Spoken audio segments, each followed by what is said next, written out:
Esa experiencia previa había tenido lugar 17 años antes, en 1908, durante una reunión anual de la Sociedad Norteamericana de Arqueología en la ciudad de Saint Louis.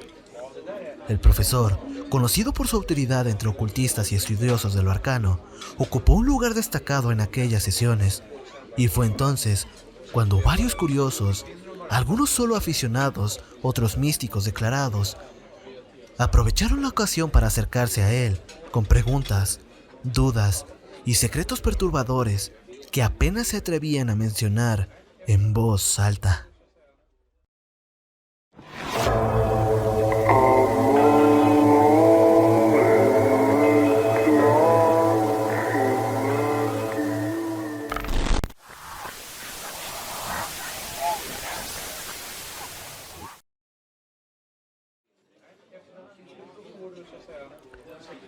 Durante ese congreso, todas las miradas se centraron rápidamente en un hombre que no parecía tener nada de especial. Era John Raymond de Grace, inspector de policía de Nueva Orleans, quien había viajado hasta Saint Louis buscando respuestas sobre un extraño objeto que nadie en su ciudad había podido identificar. Lo que trajo con él era una pequeña estatua de piedra, grotesca y repulsiva, con una apariencia tan antigua como perturbadora. Lejos de ser un aficionado a la arqueología, Legrace solo buscaba ayuda profesional. Aquella figura había sido encontrada meses antes durante una redada en los pantanos del sur de Luisiana, mientras la policía interrumpía una ceremonia que al principio creyeron que se trataba de magia vudú, pero pronto se dieron cuenta de que era algo mucho más oscuro y desconocido. Los detenidos no pudieron, o más bien, no quisieron explicar nada útil acerca del origen de ese culto. La estatua causó un revuelo entre los expertos, pues nadie reconocía su estilo, pero todos coincidían en que parecía tener siglos de antigüedad, tal vez milenios. Medía poco más de 20 centímetros y mostraba una criatura vagamente humanoide, con cabeza de pulpo, cuerpo escamoso, garras enormes y un par de alas delgadas en la espalda. Estaba sentada sobre un bloque tallado con símbolos imposibles de descifrar. Todo en ella emanaba una sensación de maldad ancestral, ajena a cualquier civilización conocida. La piedra con la que estaba hecha también era un misterio. Una mezcla jabonosa de color verde y negro, con vetas doradas que parecían brillar al moverla. Ningún científico pudo relacionarla con algún mineral terrestre. Mientras los expertos discutían, uno de ellos, el profesor William Channing Webb de la Universidad de Princeton, recordó algo.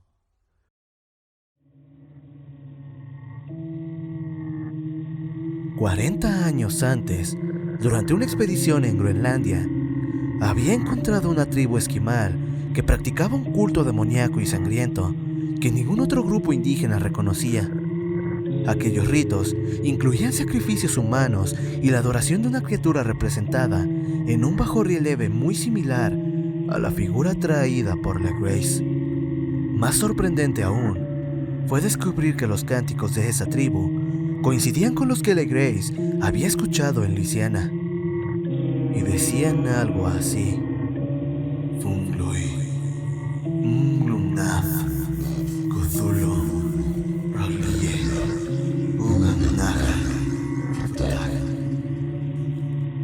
Según los prisioneros, esa frase significaba: en su casa de Rulie, el fallecido Cthulhu espera soñando. Impresionado por la coincidencia, Legrace relató todo lo que había visto en los pantanos. Aquella historia oscura, cósmica y cargada de simbolismo fue tomada muy en serio por mi tío, el profesor Angel. Lo que más lo perturbaba era que semejantes creencias no provinieran de textos antiguos ni de pensadores ocultistas, sino de los rincones más olvidados y marginales del mundo. El 1 de noviembre de 1907, La policía de Nueva Orleans recibió un mensaje alarmante desde una remota zona pantanosa del sur. Los colonos, gente sencilla, descendiente en su mayoría de los piratas de Lafitte, estaban aterrados por algo que, según decían, había invadido la región durante la noche. Al principio, pensaron que se trataba de un culto vudú, pero este era mucho más salvaje y perturbador que cualquier otro que conocieran. Todo comenzó con el retumbar incesante de tambores en lo profundo del bosque. Después, vinieron las desapariciones, mujeres, niños. Nadie sabía a dónde habían ido. Los testigos hablaban de gritos inhumanos, cantos lúgubres y llamaradas danzando entre los árboles. Nadie se atrevía a acercarse y el miedo se volvió insoportable. Aquel mismo día, 20 policías salieron rumbo al lugar, guiados por un colono tembloroso. Los vehículos no pudieron llegar muy lejos, así que siguieron a pie entre las raíces torcidas, musgo colgante y ruinas ocultas bajo la maleza. El aire era espeso y cargado de una humedad y de un silencio roto solo por los tambores lejanos y de vez en cuando algún chillido espeluznante. Al anochecer, llegaron a una aldea miserable. Los habitantes, completamente fuera de sí, le suplicaron que no se internaran más allá. Nadie quiso acompañarlos, ni siquiera acercarse a la zona en donde ocurrían los rituales. Legrace y sus hombres continuaron solos hacia el corazón del pantano, un lugar que, según las leyendas, jamás había sido pisado por la gente blanca. Se hablaba de un lago escondido en la que moraba una criatura colosal con ojos fosforescentes. Decían que demonios con alas de murciélago emergían a medianoche para rendirle culto. Afirmaban que esa cosa estaba allí desde antes de los humanos, antes incluso que los animales del bosque, y que solo verla era igual que morir, aunque también podía colarse en los sueños de los hombres, sembrando el terror desde la distancia. A medida que se acercaban al lugar del ritual, los sonidos se volvían más espantosos. Los gritos no eran humanos, pero provenían de gargantas humanas. Había una furia salvaje, un frenesí orgiástico, como si lo peor del alma humana hubiera sido desatado. Y de pronto, las voces se apagaban, y en su lugar surgía un canto grave, repetido como un mantra oscuro entre todos los presentes.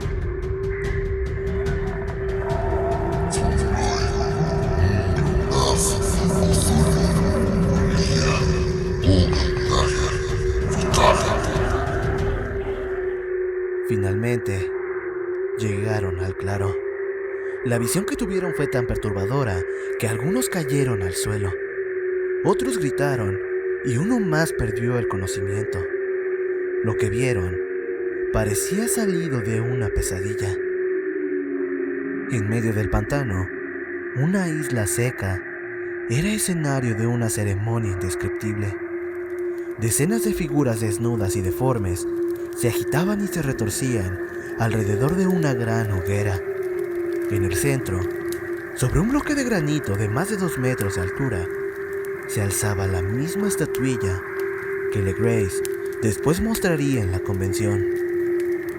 A su alrededor, colgados de cabeza en improvisados altares, estaban los cuerpos mutilados de todos los colonos desaparecidos. Los fieles formaban un círculo viviente entre el fuego y los cadáveres, danzando sin cesar en un festival interminable. Uno de los policías, un español muy impresionable llamado Joseph Galvez, juró después que escuchó voces que respondían desde el bosque, como si algo enorme y lejano contestara a las plegarias. Dijo que escuchó el batir de alas gigantescas y vio unos ojos brillando entre los árboles, pero quizá solo fue víctima de su imaginación, alimentada por las supersticiones del lugar.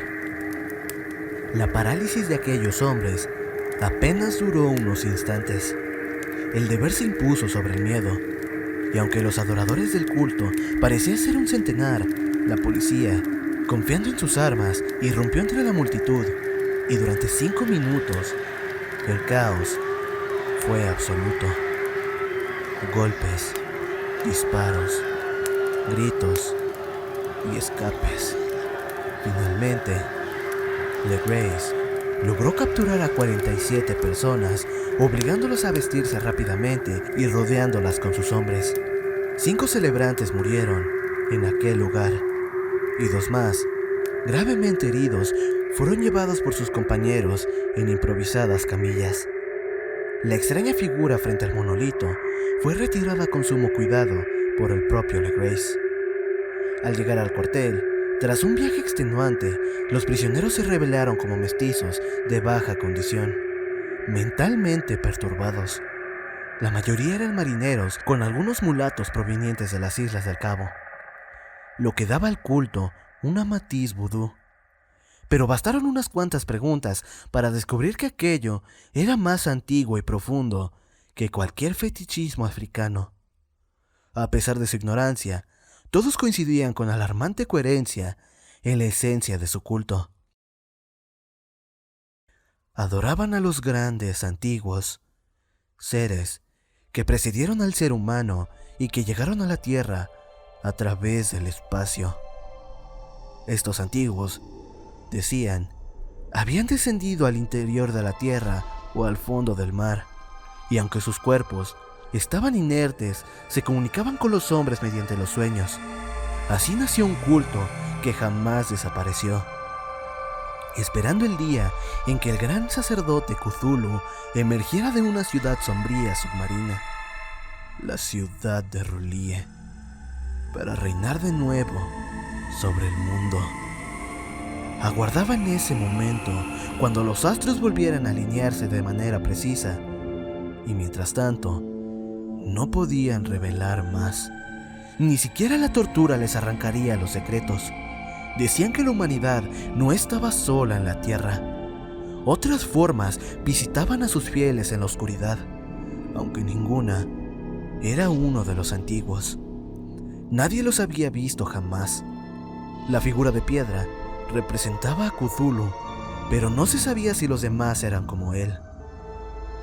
Muchas cosas solo se transmitían oralmente. El canto ritual, sin embargo, sí lo revelaron. En su morada de R'lyeh, el fallecido Cthulhu espera soñando.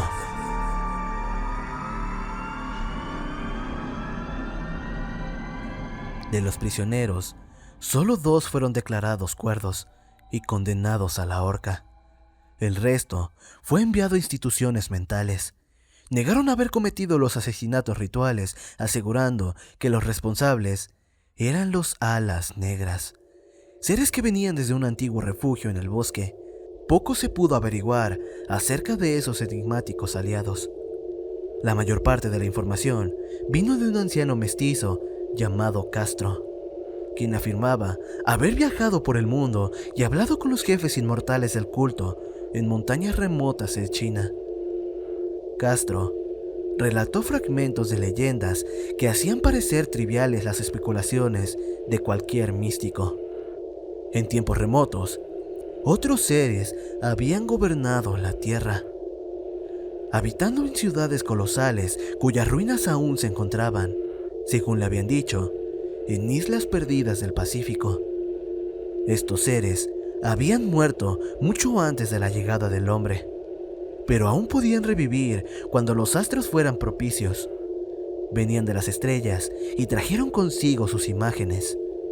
No eran de carne y hueso, tenían forma, como demostraba la figura, pero esa forma no era material. Viajaban de mundo en mundo cuando el cielo lo permitía, y aunque ahora no vinieran, no estaban muertos del todo. Reposaban en criptas de piedra en R'lyeh, preservados por hechizos del gran Cthulhu, esperando el día de su resurrección, y no podían descomponerse, pero tampoco eran capaces de moverse. Su conciencia, sin embargo, permanecía activa. Su lenguaje era el pensamiento mismo, y en ese instante decía Castro, seguían comunicándose desde sus tumbas. Cuando los primeros hombres aparecieron, los antiguos moldearon sus sueños y así nació el culto. Se les rendía culto a ídolos traídos de las estrellas lejanas, y ese culto persistiría hasta que el momento indicado llegara. Entonces, Cthulhu resurgirá, despertará a sus seguidores dormidos y gobernará de nuevo la tierra. Ese día, la humanidad se volverá salvaje y libre, sin moral ni leyes. Todos gritarán y matarán con júbilo. Los antiguos enseñarán nuevas formas de gozar y el mundo entero arderá en una orgía de libertad. Hasta entonces, el culto debía preservar la memoria con sus ritos. En los primeros tiempos, algunos hombres podían soñar con los antiguos, pero algo cambió. La ciudad de R'lyeh se hundió en el mar, y las aguas interrumpieron esas comunicaciones. Sin embargo, los recuerdos no murieron. Los sacerdotes aseguraban que cuando los astros fueran favorables, la ciudad emergería de nuevo. Entonces, los antiguos espíritus volverán, trayendo consigo los ecos del abismo. Pero Castro no quiso hablar más. Ni las amenazas ni las súplicas lo hicieron continuar. Tampoco reveló el tamaño ni la antigüedad de los antiguos. Sobre el culto, dijo que su centro se hallaba en los desiertos inexplorados de Arabia, donde la mítica Irem, la ciudad de los pilares, permanece oculta y soñando. No tenía conexión con la brujería europea y era completamente secreto. No existía mención alguna en libros conocidos, salvo por un posible significado oculto en el Necronomicon del loco árabe Abdul al-Hazred, que según los inmortales chinos podía ser descifrado por los iniciados, especialmente aquel pasaje tan citado. No está muerto lo que puede yacer eternamente, y con el paso de extrañas eras, hasta la muerte puede morir. Legrace, profundamente perturbado, intentó rastrear los orígenes históricos del culto, pero no tuvo éxito. Las autoridades de la Universidad de Tulane no pudieron identificar ni el culto ni la figura. Por eso, recurrió a las máximas autoridades, encontrándose con el relato del profesor Webb sobre lo sucedido en Groenlandia. El impacto del testimonio de Legrace, junto con la estatua, fue notable entre los miembros del Congreso, aunque poco de ello se incluyó en el informe oficial. La prudencia es esencial cuando se lidia con lo desconocido. Durante un tiempo, Legrace prestó la figura al profesor Webb. Tras su muerte, esta le fue devuelta y desde entonces permanece en su casa. Yo mismo la he visto. Es verdaderamente escalofriante y se asemeja en todo a la escultura tallada en sueños por el joven Wilcox.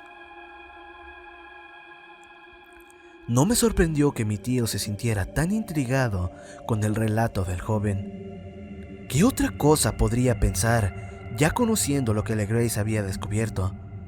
Al saber que un joven sensible no solo había soñado con la misma criatura y los extraños símbolos encontrados en el pantano y en Groenlandia, sino que además habían escuchado en sueños 3 de las mismas palabras que usaban los brujos de Luisiana y los esquimales del norte.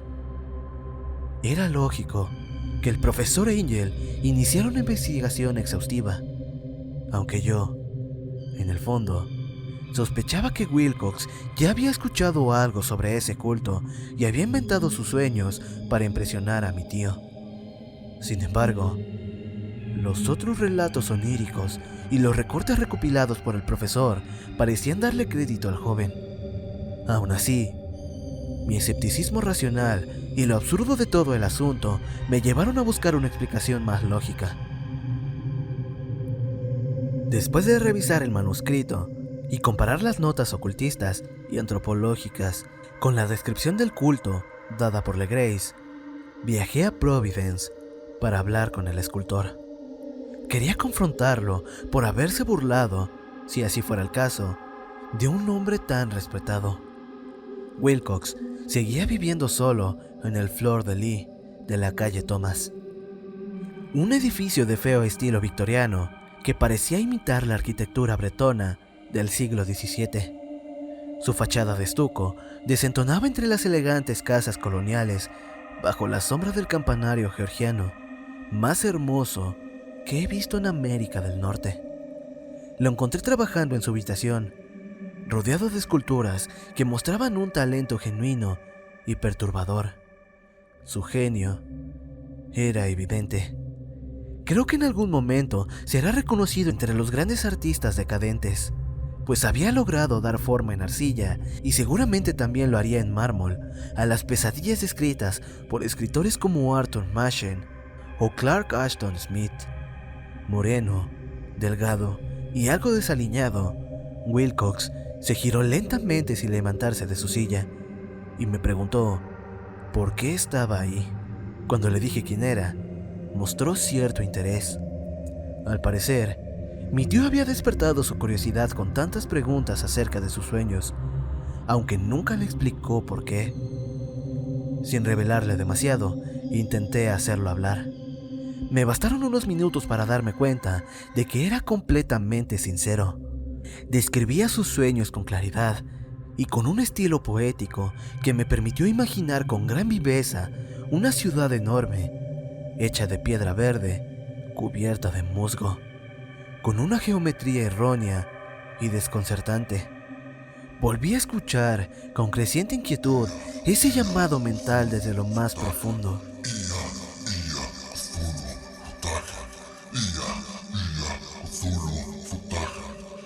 Aquellas palabras aparecían en la fórmula ritual que supuestamente evocaba a Cthulhu desde su tumba de piedra en relieve.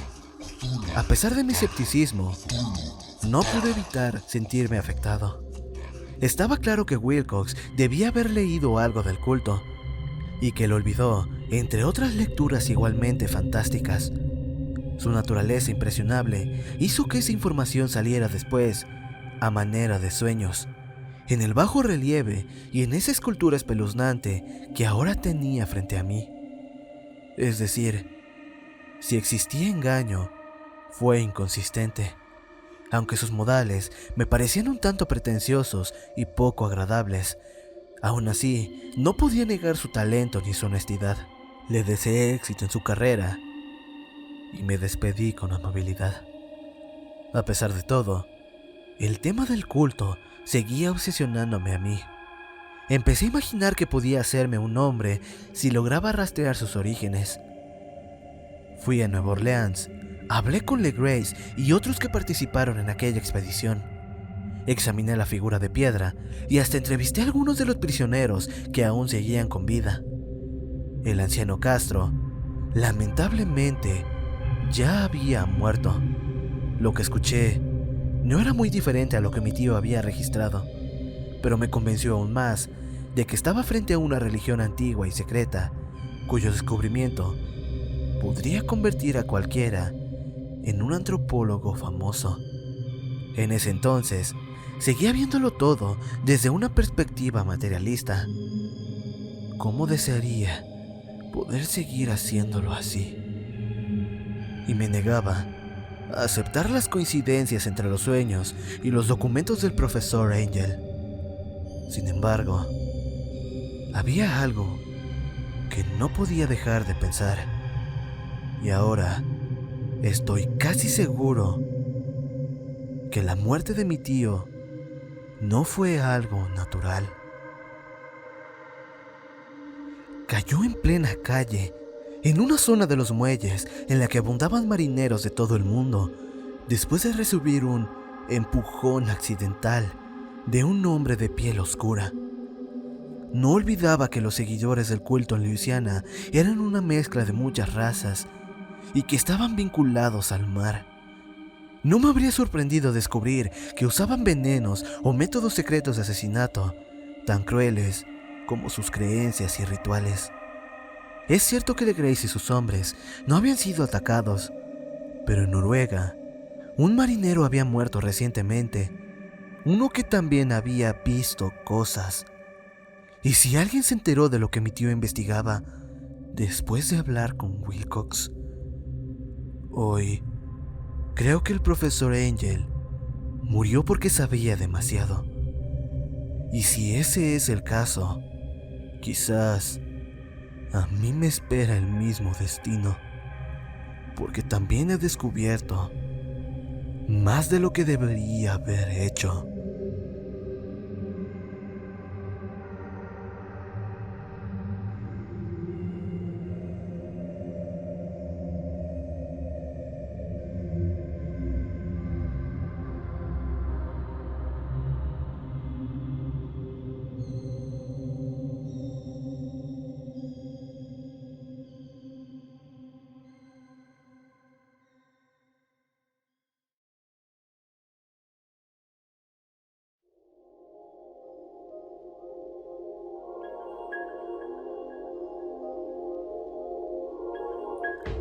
Gracias por ver el video. Espero que te haya gustado. Te agradecería mucho si lo compartieras con tus amigos. Eso me ayudaría mucho a seguir haciendo más videos así. Te invito a seguirme en mis otras redes y a seguir difundiendo de este contenido. Soy Hanagumi, explorando el miedo.